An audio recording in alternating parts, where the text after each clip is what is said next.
Ignorance is bliss.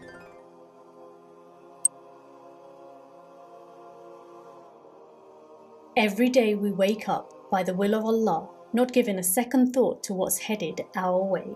One way or another, the first major sign will come, and it may come within our lifetime.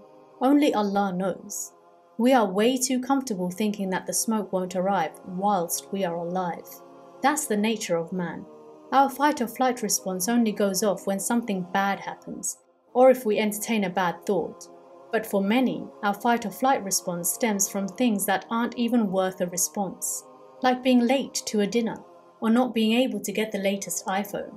We as a species, especially in the West, have become too sensitive, and then we ignore the real problems that deserve a response. Not all of us, of course, but still most. TV's got us hooked. Sports have got us hooked. Influencers, Insta and TikTok has got us hooked. We are too busy entertaining ourselves, and that's exactly how they want it. Now, don't get us wrong, entertainment is important. Sometimes we need to unwind after a tough day, but the thing is, it's the addiction that they want. The state of when the only thing we are thinking about is our desires. Whether it be entertainment, career, money, love, whatever desire, we are addicted to something. And if desires don't float our boat, they use the greatest tool they have to manipulate: fear. They want us to be afraid of something, anything, so that we feel paralyzed and afraid. They want us busy with our desires, so that we don't ask questions, or they want us afraid, so we submit to them. And if you don't know who they are, well, just think for a moment. It seems that the smoke is the first major sign. If you haven't watched our series Allah and the Cosmos, especially the episode called The Last Sunrise, we suggest you watch that as soon as you can. The smoke won't arrive until the last minor sign arrives, which is the arrival of the Mahdi, the guided one. We don't know if the Mahdi will come during our lifetime or not, but is that a reason not to be prepared? Either it will happen or it will not happen. If we knew that a storm is headed our way, but we don't know exactly what day, shouldn't we at least buy an umbrella? People may roll their eyes at this, but let's face it, something always happens. We are on planet Earth, a small tiny little ball floating around in space. It's really not a matter of if something happens, it's when. Whether it's the Great Flood, volcanic eruptions, famine, plague, COVID, wars, or an asteroid impact, Earth has been through many tragedies. Something strange happened after the Second World War.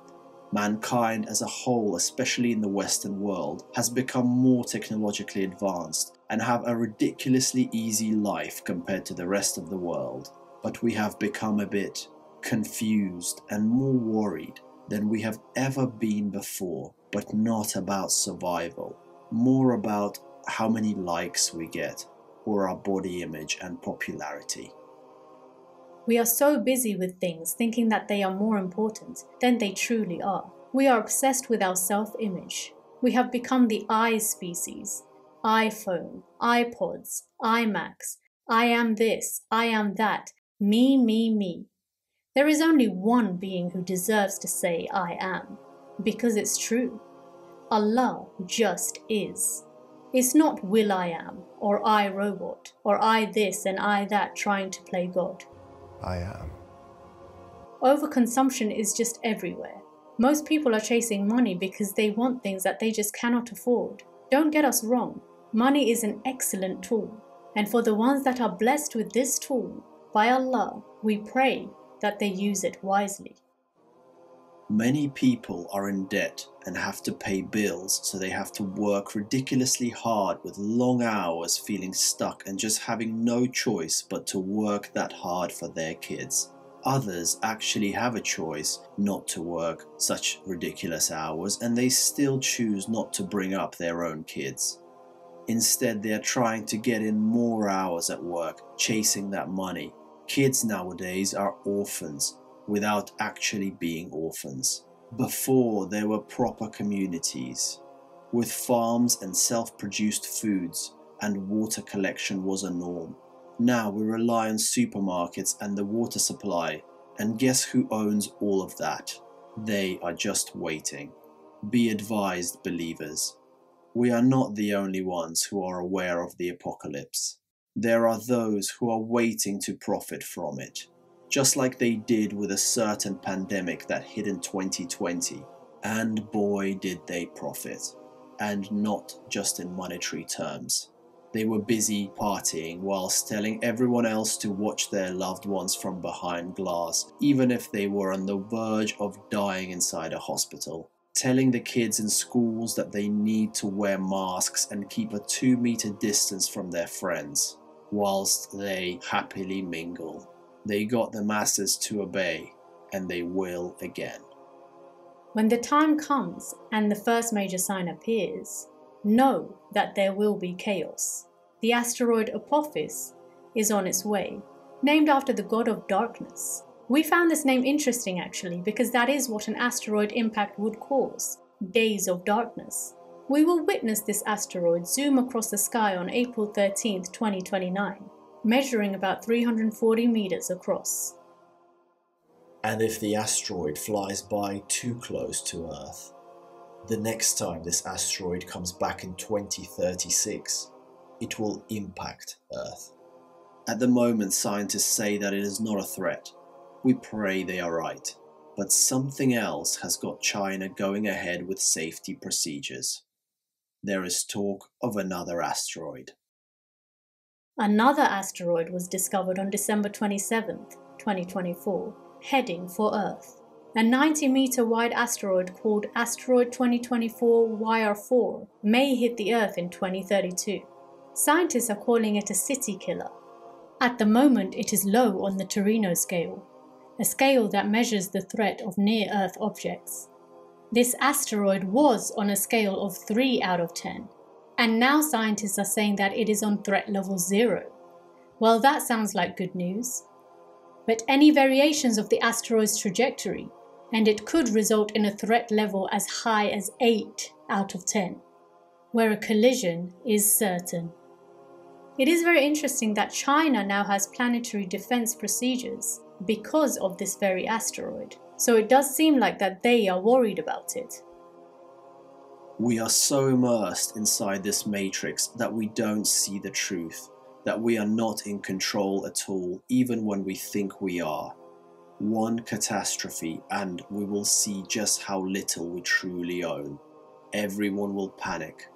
No water, no supermarkets, no electricity, no heat, no money. We should always be prepared for at least 2 weeks to a month worth of water, food and supplies in our homes. How can we prepare? Preparing takes a type of mindset that is rational and not paralyzed by fear. We can try to be ready, but understand that not much can truly prepare us for this level of catastrophe. However, as with many disasters, there may be smaller yet testing events before the major catastrophe hits.